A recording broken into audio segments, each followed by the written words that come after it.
कम बुद्धि के व्यक्ति ने मेरे ऊपर अभी एक वीडियो भी बना दिया कि विवेक बिंद्रा बिजनेस कर रहे हैं, गीता में बिजनेस कर। भैया मेरे, तुम तो सुन लो पहले, भगवत गीता से जो चाहिए सब मिलेगा। ये कल्प वृक्ष है। आपको शारीरिक, मानसिक, आध्यात्मिक, भौतिक, सांसारिक, व्यापारिक जैसा जीवन सुधारने का सुधारें, क्योंकि भगवत गीता संपूर्ण है।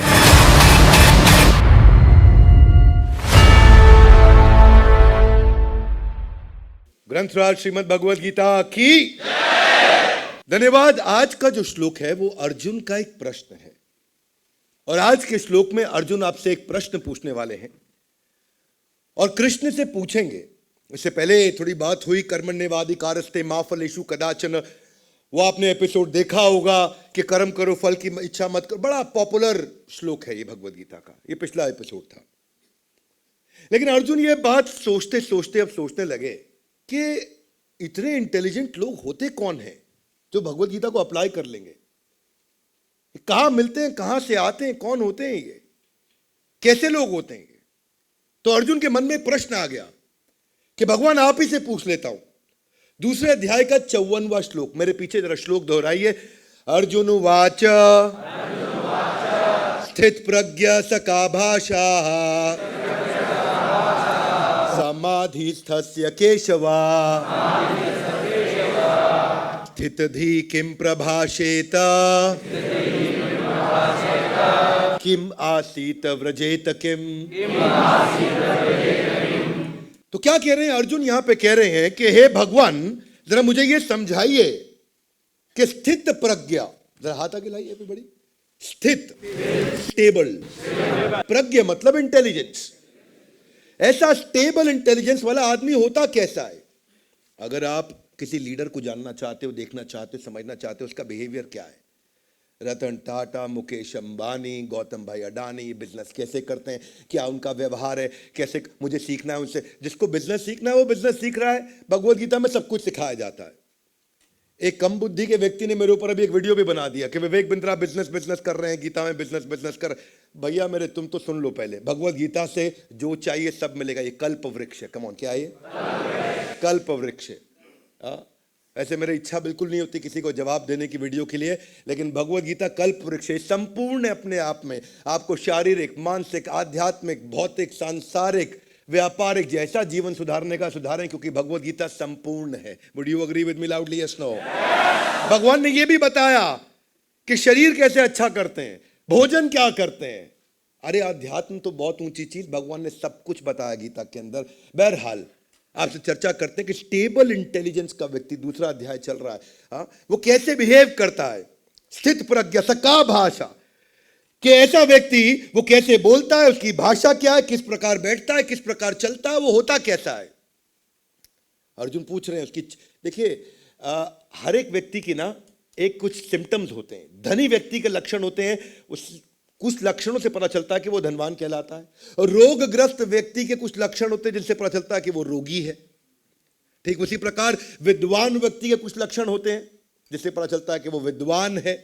उसकी वाणी उसका लक्षण है, उसकी वाणी से पता चलता है कि वो विद्वान है। ऐसे ही अर्जुन जानना चाहता है उसके क्या लक्षण है। वो व्यक्ति जो स्थित प्रज्ञ, स्टेबल इंटेलिजेंस, हर व्यक्ति को, पूरे भारतवर्ष नहीं पूरी पृथ्वी में सबको स्टेबल इंटेलिजेंस बिल्ड करनी है, इसलिए भगवत गीता की शरण लेनी चाहिए। तो कृष्ण इसका उत्तर देना शुरू करेंगे। श्री भगवान वाच प्रजहाति यदा कामान सर्वान् पार्थ मनोगतान् आत्मनि एवात्मना तुष्टा स्थित प्रज्ञस्तद उच्यते। तो ये श्लोक को हम डिटेल में नहीं लेंगे, लेकिन शॉर्ट में समझ लेते हैं। यहां भगवान कहते हैं कि when a man gives up all varieties of sense desire which arise from mental concoction, यानी कि मन में ना बहुत सारे मनगढ़ंत विचार होते हैं, कि जब कोई मानसिक मनगढ़ंत कहानी से उत्पन्न होने वाली कामनाओं को त्याग देता है। हाथ आगे लाइए। मन से मनगढ़ंत कहानियां उत्पन्न होती हैं, उनको त्यागना है। उसके बाद भगवान कहते हैं उससे क्या होगा? दुखेशु अनुद्विग्न मना सुखेशु विगत स्प्रिया, क्या अर्थ हुआ कि दुख के अंदर अनुद्विग्न मना, वो दुख में डिस्टर्ब नहीं होगा। सुखेषु विगतः प्रिया, वो सुख। तो ये एक ऐसा श्लोक पहले भी आया कि दुख में फिसले नहीं, सुख में उछले नहीं। सुना आपने? दुख में फिसले नहीं, सुख में उछले नहीं। इसमें एक और नई बात भगवान ने ऐड करी। वो क्या बोला? वीतराग भय क्रोध स्थित धी मुनिरुच्यते। कि वीतराग, यहां से शुरू करेंगे, सुनना। वीत राग, राग मतलब अटैचमेंट, वीत मतलब फ्री फ्रॉम अटैचमेंट। जिसको अटैचमेंट नहीं है उसको दो रिजल्ट मिलते हैं, वो भय और क्रोध उसको नहीं आ सकता। और ऐसा व्यक्ति स्थित धी मुनिरुच्यते, कि ऐसा मुनि वो स्थित धी, धी मतलब इंटेलिजेंस, प्रज्ञा और धी एक ही अर्थ है। स्थित धी, किसका स्थित धी? जो कि फ्री फ्रॉम अटैचमेंट है। इसको थोड़ा और आसानी से समझते हैं। इसको ऐसे समझो, मिल गया तो खोने का डर, नहीं मिला तो anger. One more time, come on everybody. मिल गया तो नहीं मिला तो एंगर। गुस्सा कब आता है? जब मेरी बात नहीं मानी गई। डर कब लगता है? जो मेरे पास है मेरे हाथ से छिन जाए। मिल गया तो खोने का डर, नहीं मिला तो एंगर। तो ये भगवान ने दो चीजें बताई कि जो स्टेबल इंटेलिजेंस का आदमी उसको डर नहीं लगता। डरता कौन है? अनस्टेबल इंटेलिजेंस का आदमी। भय किसको आता है? अनस्टेबल इंटेलिजेंस का आदमी। तो ये उसके बिहेवियर का एक लक्षण है कि जिसका स्टेबल इंटेलिजेंस होगा, जो वीतराग, वीतराग मतलब जिसको अटैचमेंट नहीं होगा, उसको डर नहीं लगता। एक बार की बात थी, एक राजा जो अपनी पूरी की पूरी साम्राज्य के साथ इतना अटैच थे, इतना अटैच थे, इतना अटैच थे कि वो जीते चले जा रहे। और वो राजा के, उनके साम्राज्य से एक बहुत बड़े गुरु निकलने वाले थे। पता लगा वो गुरु आ रहे हैं, आ रहे हैं, आ रहे हैं। वो दिन आ गया जिस दिन वो गुरु पहुंच गए। राजा ने सोचा इन गुरु को अपने यहां बुलाने से अच्छा मैं खुद ही गुरु के दर्शन करने जाता हूं, उनकी शरण लूंगा, तभी मैं उनसे कुछ सीख पाऊंगा। तो राजा जिस दिन वो गुरु आए, जिस कुटिया में विश्राम करने लगे, वहां जाकर के बाहर इंतजार करने लगे कि मैं आज गुरु से कुछ प्रश्न करूंगा। जैसे ही गुरु मिले, उनसे बोला कि मेरी बड़ी आसक्ति है, बहुत अटैचमेंट है, जिसके कारण बड़ा परेशान रहता हूं। मैं डिटैच्ड कैसे हो जाऊं, इसका मुझे उपाय दीजिए। मैं बड़ा खुश हो जाता हूं, कुछ जीत जाऊं, बड़ा दुखी हो जाता हूं, कुछ हार जाऊं, तो बड़ा इमोशनल प्लेटफॉर्म पर जीवन जी रहा हूं। गुरु ने कहा कोई बात नहीं, दो कागज के टुकड़े लाओ। दो कागज के टुकड़े गुरुजी के सामने लाए गए। गुरुजी ने एक कागज का टुकड़ा लिया, उस पर कुछ लिखा, बंद कर दिया, फोल्ड कर दिया। दूसरा कागज का टुकड़ा लिया, उस पर भी कुछ लिखा, उसको भी फोल्ड कर दिया। राजा बैठ के वहां सब देख रहे थे, ये क्या कागज पर लिख रहे हैं? मैं बड़ा सीरियस प्रश्न पूछ रहा हूं, ये कुछ चिट्ठी बना रहे। तभी गुरु ने कहा, राजन जिस दिन तुम बहुत खुश होगे ना, ये पहली चिट्ठी मेरी खोल के पढ़ लेना। और राजन जिस दिन तुम बहुत दुखी होगे, ये मेरी दूसरी चिट्ठी खोल के पढ़ लेना। राजा बोले, गुरु ने बड़ा कस्टमाइज सोल्यूशन दिया है। दोनों चिट्ठी बड़ी संभाली, बड़े बड़े एनवलप बनाए, खुश होने के ऊपर लेबल लिख दिया, ये खुशी वाली चिट्ठी है। दुखी पे दुखी का लेबल लिख दिया। दुख वाली चिट्ठी लेके राजा निकल पड़े। जब अपने साम्राज्य में वापस लौटे, कुछ दिन, महीने, हफ्ते बढ़िया बीते। एक दिन अचानक ऐसा हुआ कि उनका रथी, रथी के ऊपर होता है अधिरथी, उसके ऊपर होता है महारथी। तो रथी बड़ा छोटा यूनिट होता है, किसी दिन समझाऊंगा रथी, अतिरथी, महारथी में क्या अंतर। उनका एक रथी पड़ोस के एक साम्राज्य को जीत लाया। राजा बहुत खुश हुए कि मुझे ना अधिरथी लगा ना महारथी लगा, पड़ोस के साम्राज्य को जीत लाया। अब इतना खुश हुआ तो उनको याद आया गुरु की बात, जब बहुत खुश होंगे तो खुश वाली चिट्ठी खोल लो। और जैसे ही उन्होंने खुश वाली चिट्ठी खोली, खुश वाली चिट्ठी खोलते ही अचानक पढ़ा तो उसमें क्या लिखा? उसमें लिखा इट इज टेम्पररी, ये थोड़े समय के लिए है। राजा हैरान, मैं तो साम्राज्य जीता, गुरु ने कहा इट इज टेम्पररी, ये थोड़े समय के लिए। कोई बात नहीं, कुछ दिन, हफ्ते, महीने बीते और एक समय ऐसा आया कि वो जो साम्राज्य हारा, उन्होंने कुछ लोगों की सेना और बाजू के साम्राज्य जोड़े, इनको चुनौती दी। इस बार इनके रथी, अधिरथी, महारथी सारे के सारे चले गए युद्ध करने और फिर भी हार गए। राजा बहुत दुखी हुआ, बोला गुरु जी ने कहा था टेम्पररी, वही हुआ, ये थोड़े समय के लिए निकल गया मेरे हाथ से। अब तो रथी भी गया, अतिरथी भी गया, महारथी भी गया, फिर भी हार गए। उन्होंने कहा चलो अब दूसरी चिट्ठी खोलते हैं। दुखी होने पर दूसरी चिट्ठी खोली और जैसे ही दूसरी चिट्ठी खोली, राजा हैरान हो गए।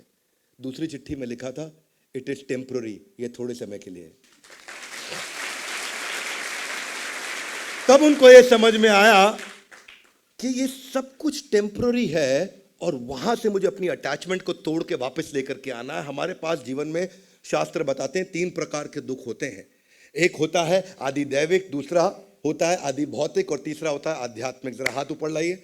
आदि दैविक यूनिवर्स देता है, आदि भौतिक सामने वाला देता है, आध्यात्मिक वो मेरा मन मुझे खुद ही देता है। 3 प्रकार के दुख होते हैं संसार में। एक प्रकार का दुख क्या होता है? आदि दैविक, जो दैविक शक्तियों के द्वारा, जो मेरे से कंट्रोल से बाहर है, जिनका मैं कुछ नहीं कर सकता। सड़क में रास्ते में एक्सीडेंट हो गया, ट्रैफिक जैम हो गया, या कोई बहुत ज्यादा गर्मी हो गई, बहुत सर्दी हो गई, अर्थक्वेक आ गया, तो ये सब क्या है? आदि दैविक। ये मेरे हाथ में। आदि भौतिक, जो सामने वाला मेरे को दुखी करता है, मेरे बारे में आप शब्द बोलता है, वो आदि भौतिक है, लेकिन मैं दुखी हो जाता हूं, वो आध्यात्मिक है, वो मेरे हाथ में है। 3 प्रकार के दुख होते हैं। भगवान ने क्या बताया कि आपको कमल से सीखना चाहिए, जो कीचड़ के बीच में परमानेंट रहता है। और कमल ही एक ऐसा फूल है कि कीचड़ के बीच में रहने में, पानी के बीच में जीवन भर रहने में, उस पर पानी की एक बूंद टिकती नहीं है, उस पर पानी की बूंद तुरंत नीचे गिर जाती है। क्या अर्थ हुआ इसका? इसको ऐसे समझते हैं कि भगवान राम को जब वनवास दिया गया, भगवान राम को जब वनवास दिया गया, तो कब दिया वनवास? टाइमिंग पे ध्यान देना, टाइमिंग पे ध्यान देना। ठीक उसी दिन उन्होंने वनवास अनाउंस कर दिया गया, उससे पिछली रात चर्चा करके, जिस दिन he was about to get crowned as the king. जब उनका राज्य अभिषेक होना था, राज्य अभिषेक से जस्ट पहले उनको बोल दिया गया, अयोध्या से उनकी बहुत अटैचमेंट थी, पर राजसी सुख से उनकी अटैचमेंट नहीं थी। और दूसरे सेकंड उन्होंने 4 शब्द कहे। कितने शब्द? 4। अंग्रेजी में कहें तो 3 शब्द, हिंदी में कहें 4 शब्द। आप इतने गहरे हैं 4 शब्द ये। जब उनको बताया गया कि अब तुमको वनवास दिया जा रहा है और तुम्हारे छोटे भाई भरत को साम्राज्य दे दिया जाएगा, तो उन्होंने 4 शब्द कहे, बस इतनी सी बात। क्या 4 शब्द? बस इतनी सी बात। अंग्रेजी में इज दैट ऑल। इतनी छोटी सी बात। भगवान राम का भयंकर डिटैचमेंट, इतना भयंकर डिटैचमेंट कि वो, उनको इनहेरिटेंस नहीं चाहिए, अयोध्या वासियों से प्रेम था। सो डिटैचमेंट उनका अपने पिता और माता के कंफर्ट के लिए था। और उसी को बोला, अर्जुन ने पूछा स्थित प्रज्ञ स का भाषा? भगवान ने बोला, अर्जुन ने पूछा किम प्रभाषेत किम आसीत व्रजेत किम, वो कैसे होते हैं स्थित प्रज्ञा वाले? तो भगवान ने उत्तर दिया, वीत राग भय क्रोध। जिसको कोई अटैचमेंट नहीं, ना तो उसको भय आएगा न क्रोध आएगा। मतलब क्या है? हमारा क्या है? हमारा है मिल गया तो खोने का डर, नहीं मिला तो एंगर। और भगवान राम का क्या है? न खोने का डर न एंगर। ये हम में और भगवान राम में अंतर। न खोने का डर न एंगर। क्या उनको क्रोध आया कि मुझसे सब कुछ छीन लिया? क्या उनको डर लगा मुझसे सब कुछ छीन लिया? वीत राग भय क्रोधा। लेकिन क्या हमारी बुरी आदतों से इतनी भयंकर अटैचमेंट होती है, इतनी भयंकर बुरी आदतों से अटैचमेंट होती है कि हमसे छीन लिया जाए तो बहुत दिक्कत होती है। वैसे एक आदमी, आजकल तो आप सुन ही रहे हैं कि जो है ना, लिवर खराब हो जाता है शराब पीने से। तो अखबार में बड़ी लंबी चौड़ी खबर, एक लंबा आर्टिकल आया हुआ कि कल केवल दिल्ली शहर के अंदर शराब पीने के कारण लीवर खराब होने से 8 मौतें हो गई। तो आदमी अखबार पढ़ रहा था, शराब पीने से लीवर खराब हुआ, 8 मौतें केवल दिल्ली में हो गई। जोर से अखबार बंद किया और पत्नी के सामने चला, आज से बंद। पत्नी बड़ी खुश हुई, बहुत अच्छा किया, आज से तुमने शराब बंद कर दी। नहीं नहीं, आज से अखबार बंद। भगवान कह रहे वीत राग भय क्रोध ना, इनका अटैचमेंट इतना ज्यादा है। देखो, ये अटैचमेंट वर्सेस डिटैचमेंट को मैं आपको समझाता हूं। ये क्या है? ये सब मन में है। A one more time, come on. कहां है सब? आधा गिलाई। कैसे? देखिए, ऐसे मन में है कि एक बहुत धनी व्यक्ति था, वो अत्यंत धनी, और उसका जो घर था वो इतना सुंदर घर बनाया, इतना महल जैसा घर बनाया कि पूरे शहर में ऐसा घर किसी का नहीं। विजुअलाइज करो, सुंदर सुंदर बाग बगीचे, बड़े बड़े दरवाजे, अंदर खुलने पे drawing room, double triple height का रूफ, महल जैसा घर बनाया। और सब सोचते थे कि अपना पैसा लगा करके हम इतना बढ़िया घर बना नहीं पाएंगे। उसको बोलते थे आप पैसा बताओ, आपसे ले लेंगे आपका घर। वो अपना घर बेचता नहीं था, उसने बहुत मन से बनाया था अपना घर, बड़ा प्रेम से बनाया घर अपना। रियल एस्टेट वाले समझ सकते हैं, जब कोई दिल से अपना घर बनाता है ना, वो उसमें कितना समय लग जाता है, कितने साल लग जाते हैं। कारपेंटर अंदर घुसता है, ऐसा लगता है अगले जीवन में बाहर निकलेगा। बड़ा अच्छा घर बना है। लेकिन अभी 3 बेटे और पत्नी के साथ आनंद से वहां रहता था, व्यापार करता था। एक दिन व्यापार के कारण उसको विदेश जाना पड़ा। बहुत दिन बाद जब विदेश से वापस लौटा और घर के सामने आया तो बड़ी भीड़ लगी हुई घर के बाहर। भीड़ को चीरते हुए आगे गया, हैरान हो गया, ये क्या हो रहा है? आग लगी पड़ी पूरे मकान में, और आग बढ़ती गई, पूरा मकान जल गया उसका। और खड़ा होकर जोर जोर से रोने लगा, हे भगवान, ये क्या हो गया मेरे साथ? बाकी लोग तो देख रहे थे, उनका घर नहीं जल रहा, इसका घर जल रहा। ये रोने लगा, बहुत रोया। वहां पे अचानक भागता हुआ उसका सबसे बड़ा बेटा आया। पिताजी क्यों रो रहे हैं आप? बोला घर जल गया, रोऊंगा नहीं तो क्या करूं। मत रोइए। बोले क्यों? आपके पीछे से मैंने आपको बताया नहीं, ये मकान में एक आदमी आया, मुझे बोला मकान चाहिए, मैं कहा नहीं दूंगा। बोला चाहिए, मैं कहा नहीं दूंगा। बोला 2 गुना दाम, मैं कहा नहीं दूंगा। बोला 3 गुना दाम, मैंने कहा चल ले ले। आपके आने से पहले 3 गुना दाम पे मकान बेच चुका था मैं। पिता बहुत खुश हुए, बहुत खुश हुए। तू तो बहुत बुद्धिमान बालक निकला, तो 3 गुना पे मकान बेच आया। अब हमारा नहीं है, किसी और का जल रहा है। आराम से बाकी सैकड़ों लोगों की तरह देखने लगा। तभी दूसरा बेटा भागता हुआ आया। पिताजी आप आराम से कैसे खड़े हैं? बोले हमारा नहीं जल रहा है, उसका जल रहा है। अरे नहीं पिताजी, हमारा ही जल रहा है। बोले कैसे? बोला इसलिए जिसको बेचा है उससे खाली बयाना लिया है 10%, जली हुई राख का कोई 90% देगा नहीं। ये फिर रोने लगा, फिर रोना चालू। और अब बहुत लोग देख रहे हैं और ये रो रहा। इतना जोर जोर से चिल्लाने लगा, इतना जोर जोर से, हाय मेरा मकान जल गया, 10% पेमेंट आई है, 90% जल गया, मेरा मकान जल गया। इतने में भागता हुआ तीसरा बेटा आया। पिताजी रो क्यों रहे हैं? बोला मेरा मकान जल रहा है। नहीं पिताजी, अभी बताता हूं। वो आदमी इतना ईमानदार निकला कि मैं उससे अभी फोन पे बात करके आया। बोला किसको पता था मकान जलेगा? बोला कमिटमेंट इज कमिटमेंट। अब ये मकान जला होता या नहीं जला होता, मुझे पूरे पैसे देने थे, मैं अभी भी पूरे ही पैसे दूंगा और अभी लेकर के आ रहा हूं। वो वापस खुश हो गया। बोला किसी और का जल रहा है। इतनी सारी देर में बदला क्या? कुछ भी नहीं बदला। ना मकान बदला, ना आग बदली, ना वहां खड़े हुए लोग बदले, ना खरीददार, खरीदने वाला बेचने वाला बदला तो सिर्फ मन में भावना, ये मेरा है, ये मेरा नहीं है, ये मेरा है, केवल भावना बदल रही थी जिसके कारण वो रो रहा था। वही भगवान कह रहे हैं, वीत राग भय क्रोधा स्थित धीमु निरुच्यते। ये जो अगर भगवत गीता पढ़ लेगा तो जिंदगी से भय नाम की कोई चीज कंप्लीटली समाप्त हो चुकी होगी। कैसे एक इंसान फियरलेस बन जाता है, कैसे इंसान पावरफुल बनता है। ये आदमी आग अपने मकान जलने पर कभी रो रहा, कभी हंस रहा, कभी रो रहा। दूसरी तरफ महाराज जनक की कहानी सुनाता हूं। महाराज जनक अपने गुरु यज्ञवल्क्य के पास बैठे हुए थे और महाराज जनक मिथिला नरेश थे, मिथिला के राजा थे और उनको इतना शक्तिशाली, ईमानदार और ऐसा एक इंटेग्रिटी वाला राजा माना जाता था। वो गुरु की शरण में बैठे हुए और तभी कोई आया, वहां सिपाही भागता हुआ और बोला महाराज की जय हो, एक बुरी खबर लाया हूं। बोले कहो। महाराज आपका पूरा महल जल गया है, मिथिला नरेश आपका पूरा महल जल गया है। और वो क्या जवाब में बोलते हैं? कहते हैं मिथिलायम प्रदग्धायम नाम किंचित प्रणश्यति।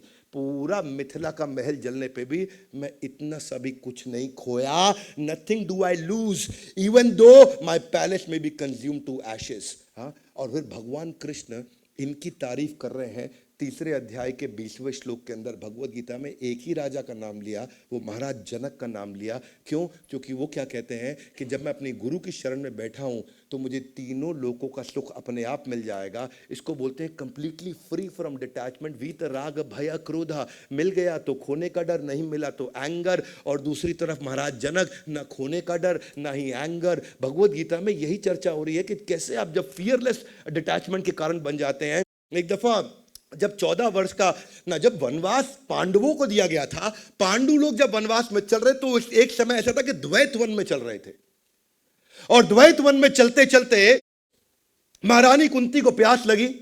5 पुत्र 5 पांडु पुत्र साथ साथ चल रहे, तो उन्होंने सबसे छोटे भाई सहदेव को बोला कि सहदेव तुम जाओ जरा मां कुंती के लिए जल लेकर के। सहदेव घूमता घूमता घूमता एक जलाशय को मिल गया।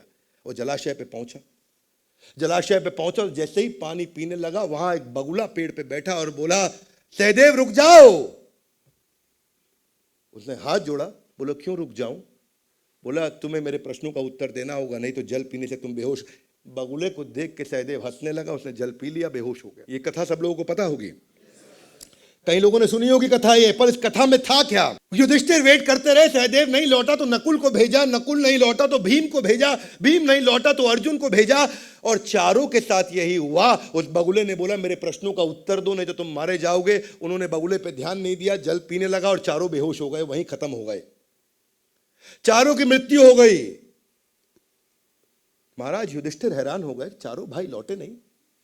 मां कुंती को कहा, मां कुंती आप जरा यहीं बैठी आराम करिए, मैं तुरंत आया। ये भी नजदीक का जलाशय वही था, वहां पहुंच गए। जैसे ही पहुंचे चारों भाई इनको दिखे, और तभी आवाज आई एक बगुले की, बोला मैं यक्ष हूं। युधिष्ठिर जो तुम्हारे भाइयों के साथ हुआ वही तुम्हारे साथ भी होगा अगर तुमने मेरे प्रश्नों का उत्तर नहीं दिया तो। महाराज युधिष्ठिर ने प्रणाम किया, बोला पूछिए आप मुझसे क्या पूछना चाहते हैं। महाराज युधिष्ठिर में कोई भय नहीं, पूछिए मुझसे क्या पूछना चाहते हैं। तो हे युधिष्ठिर, एक एक करके उन्होंने कई प्रश्न पूछे कि सबसे बड़ा आश्चर्य क्या है संसार में। बोले अहानि अहानि भूतानि यमालयम गच्छन्ति पश्यन्नपि न पश्यन्ति। कि अहानि अहानि भूतानि, सब लोग आ रहे हैं जा रहे हैं, आ रहे हैं जा रहे हैं संसार में। यमालयम गच्छन्ति, सब यम आलय यानी कि यमराज के आलय यानी उनके घर भी जा रहे हैं, लेकिन फिर भी पश्यन्नपि न पश्यन्ति, कोई भी देख के भी नहीं देख रहा है कि मैं भी मरने वाला हूं। हर एक को लगता है ये मरा लेकिन मैं नहीं मरूंगा। एक एक करके उन्होंने कई प्रश्नों के उत्तर दिए युधिष्ठिर ने। यक्ष उनसे प्रश्न पूछते गए, युधिष्ठिर उनको उत्तर देते गए। जैसे जैसे युधिष्ठिर ने सारे उत्तर दिए तो यक्ष ने कहा कि युधिष्ठिर तुम सभी धर्म के सभी मर्मों के तुम ज्ञाता हो, मैं तुम्हारे सारे उत्तरों से संतुष्ट हूं, इसीलिए मैं अब तुम्हारे संतुष्टि के बाद के लिए एक ही भाई को जीवित कर सकता हूं। ध्यान दीजिएगा, एक ही भाई को जीवित कर सकता हूं। तुम्हारे भाइयों ने मेरी बात पे ध्यान नहीं दिया था, इस संतुष्टि के कारण बताओ किसको जीवित करूं। तो जैसे ही उन्होंने कहा किसको जीवित करूं, महाराज युधिष्ठिर ने तुरंत कहा कि हे यक्ष, आप ऐसा करें नकुल को जीवित कर दें। यक्ष हैरान, नकुल को? नकुल तुम्हारे साथ में तो महाबली भीम जिसके पास 10,000 हाथियों का बल है, उसको जीवित कर लेते। तुम्हारे पास तो धनुर्धारी त्रिलोक विजयी अर्जुन, गांडीवधारी अर्जुन, महाबाहु अर्जुन है, उसको क्यों नहीं जीवित किया? नकुल को क्यों जीवित करने के लिए चुना? तो वही युधिष्ठिर ने उत्तर दिया मुस्कुरा के कि हे यक्ष, धर्मात्मा पांडु की 2 पत्नियां थी, 2 रानियां थी। एक रानी माता कुंती जिसके हम 3 पुत्र, मैं युधिष्ठिर, मेरे भाई अर्जुन और भीम, और दूसरी महारानी थी माद्री, माद्री के 2 पुत्र नकुल और सहदेव। हे यक्ष, अगर जब माता कुंती का सबसे ज्येष्ठ पुत्र जीवित है तो धर्म के अनुसार माता माद्री का भी सबसे ज्येष्ठ पुत्र जीवित होना चाहिए, यानी कि आपको नकुल को जीवित करना होगा। भीम और अर्जुन से मुझे प्रेम है परंतु वो धर्म के विरुद्ध होगा। जैसे ही यक्ष ने बात सुनी, यक्ष मुस्कुराए और बोले युधिष्ठिर, तुम नहीं जानते मैं ही तुम्हारा धर्म पिता हूं और मैं तुम्हारी परीक्षा ले रहा था और इस परीक्षा में तुम उत्तीर्ण हुए और आज से तुम्हें धर्मराज युधिष्ठिर के नाम से जाना जाएगा। ये वो युधिष्ठिर हैं जिनको ना खोने का डर ना एंगर, ना खोने का डर ना एंगर। वही पूछा अर्जुन ने प्रश्न कि स्थित प्रज्ञ का भाषा, कि स्टेबल इंटेलिजेंस के लोग कैसे होते हैं? तो भगवान ने उत्तर दिया वीतराग भय क्रोध। अरे भाई, डरता वही है जिसका स्टेबल इंटेलिजेंस नहीं। जिंदगी में जो डर डर के काम करता है, कुछ छूट गया तो डर जाएगा, किसी ने बुरा बोल दिया तो डर जाएगा, उसके साथ कुछ गलत हो गया तो घबरा जाएगा, ऐसा कैसा वैसा कैसा, ये सोचते रहते हैं। हाथ से कुछ फिसल गया तो उनको लगा मैं बर्बाद हो गया, खत्म हो गया। ये सब वही लोग हैं जो भगवत गीता की शरण कभी नहीं लिए और समझे नहीं। हाँ, और इसे देते हो, ये तो धर्मराज युधिष्ठिर थे ये जो रिश्तों की अहमियत में भी धर्म को ऊपर लेकर के आए, अपने भाई दोनों छोड़ दिए। नकुल की बात का, आजकल के रिश्ते अलग हैं, आजकल के रिश्ते में मनोहर नाम का एक आदमी, उसकी पत्नी बीमार पड़ गई बहुत, तो भागा अस्पताल, डॉक्टर के पास गया, बोला डॉक्टर डॉक्टर मेरी पत्नी बीमार हो गई, पत्नी बेहोश हुई है। डॉक्टर थोड़ा चेकअप करने लगे, स्टेथोस्कोप लगाया, सब कुछ किया और बोला मैं क्षमा चाहता हूं, आपकी पत्नी अब इस संसार में नहीं रही, मर गई। तो ये आराम से सुन रहा था, बोले नहीं रही, वो नहीं रही। अच्छा, इतने में थोड़ी पत्नी हिली डुली, पत्नी जब हिली डुली, हिल डुल के थोड़ी आवाज करके वापस बोली नहीं नहीं डॉक्टर साहब मैं जीवित हूं। जैसे ही बोली मैं जीवित हूं, पति बोला चुप कर, तुझको ज्यादा मालूम है या डॉक्टर को ज्यादा मालूम है? आजकल के रिश्ते अलग हैं, ये अलग टाइप के रिश्ते हैं, है कि नहीं? यहां धर्मराज युधिष्ठिर वाले रिश्ते नहीं है। पर ये जो फियरलेस नेचर है, ये मैंने श्रीमती मीराबाई में सुना, मीराबाई के जीवन में देखा। श्रीमती मीराबाई 4 साल की थी तो एक शादी का जब प्रोसेशन जा रहा था तो अपनी मां से पूछा ये कौन है? बोले दूल्हा जा रहा है। श्रीमती मीराबाई ने कहा मेरा दूल्हा कौन होगा? तो मां थोड़ा पीछे घूमी और बोली ये कृष्ण जो दिख रहे हैं तुम्हें, यही तुम्हारे दूल्हे हैं, यही तुम्हारे पति हैं। वो बात श्रीमती मीराबाई के दिल में बैठ गई कि यही मेरे पति हैं। वो बात दिल में बैठ क्या गई, श्रीमती मीराबाई अब उन्हीं की पूजा करने लगी, उन्हीं डीटीज को उन्होंने अपना सब कुछ मान लिया। परंतु और इतना भक्ति करने लगी, इतनी अनन्य, अनन्य का अर्थ होता है ना कोई अन्य, ना कोई, इसको बोलते हैं अनन्य भक्ति, ना कोई अन्य। ऐसा नहीं अलग अलग शेल्टर ले रहे हैं, हम ओटीटी प्लेटफॉर्म्स की शेल्टर लेते हैं, मीराबाई केवल कृष्ण की शेल्टर लेती। लेकिन जैसे जैसे वो बड़ी हुई, उनकी इच्छा के विरुद्ध सिसोदिया वंश के महाराज भोजराज से उनका विवाह कर दिया गया। वो चाहती नहीं थी, क्योंकि अपने मन ही मन पति कृष्ण को मान चुकी थी। अब सिसोदिया वंश के महाराज भोजराज जब उनके नजदीक आने लगे तो श्रीमती मीराबाई उनको रोक दे, मना करे। उनके लाख प्रयासों के बाद भी इन्होंने अपने शरीर को छूने नहीं दिया। श्रीमती मीराबाई इतनी प्रेम में विलीन थी, इतनी प्रेम में विलीन थी, इन्होंने बहुत प्रयास किए उनके नजदीक जाने के, ये उनको दूर कर देती, वो भी सिसोदिया वंश के राजा। और धीरे धीरे न केवल बुरा माने, बल्कि बात इतनी खराब हो गई, इतनी खराब हो गई कि उनको लगा कि अगर तू मेरी नहीं तो तू किसी की नहीं। और जब यह बात हो गई तो किसी की नहीं, तो उन्होंने बड़ी यातनाएं दी। उन्हें कीलों के बड़े बड़े शैया पे लेटा दिया, वो फूलों की शैया बन गई। छत से ऊंची नीचे धक्का दे दिया तो ऐसा फूलों का गद्दा बन गया जिस पे वो गिरी। जब उनको फूलों की टोकरी के अंदर बड़ा कोबरा सांप भेजा तो वो भगवान कृष्ण की मूर्ति में फूलों से लिपटे हुए परिवर्तित हो गया। जहर का प्याला पिलाया तो वो अमृत बन गया। इनको तो डर नहीं श्रीमती मीराबाई को, और सिसोदिया वंश के महाराज को देख करके इतनी हैरानी हुई, उनका वैराग्य देख के इतनी हैरानी हुई कि उन्होंने उसके बाद उनका भी हृदय परिवर्तित हो गया और आजीवन उनको अपना मित्र मान लिया और आजीवन मित्र मान करके ही जीवन चला। ये थी श्रीमती मीराबाई, न खोने का डर न एंगर। हाँ, ये अर्जुन ने जब प्रश्न पूछा कि स्थित प्रज्ञा स का भाषा, तो कृष्ण ने जवाब दिया वीत राग भय क्रोध स्थित धीमुनि रुच्यते। यहाँ बात खत्म नहीं हुई, ये आगे भी चलेगा, अगले श्लोकों में भी आएगा। भगवान शिव के साथ में भी ये कथा आती है, जब जिस समय हलाहल का उत्पन्न हुआ था 14 रत्नों में से। कहां पे हुआ था ये? जब क्या किया गया था?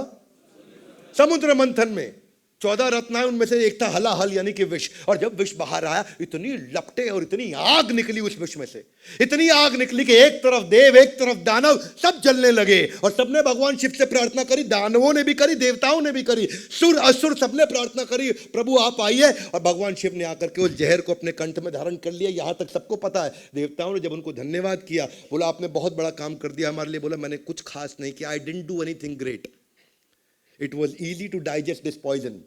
इस पॉइजन को डाइजेस्ट करना आसान है, परंतु इस पृथ्वी के जीवन में जो अनुभव करने से जो विष सामने आता है, और किसका? भय और क्रोध का, उसको डाइजेस्ट करना असंभव है। और उसी को भगवान कृष्ण ने भगवत गीता में बताया। जो भगवान शिव ने करके दिखाया, उसको भगवान ने एक्शन में बताया। इसलिए हम बोलते हैं come on Gita in action. Now everybody come on Gita in action. ये इस संसार में भी आपको ऐसे बहुत लोग मिलेंगे। ये केवल ऐसा नहीं देवी देवताओं की कथा सुना रहा। थॉमस एल्वा एडिसन के बारे में सब जानते हैं। 1914 की बात थी, उनकी सबसे बड़ी फैक्ट्री न्यू जर्सी में आग लग गई।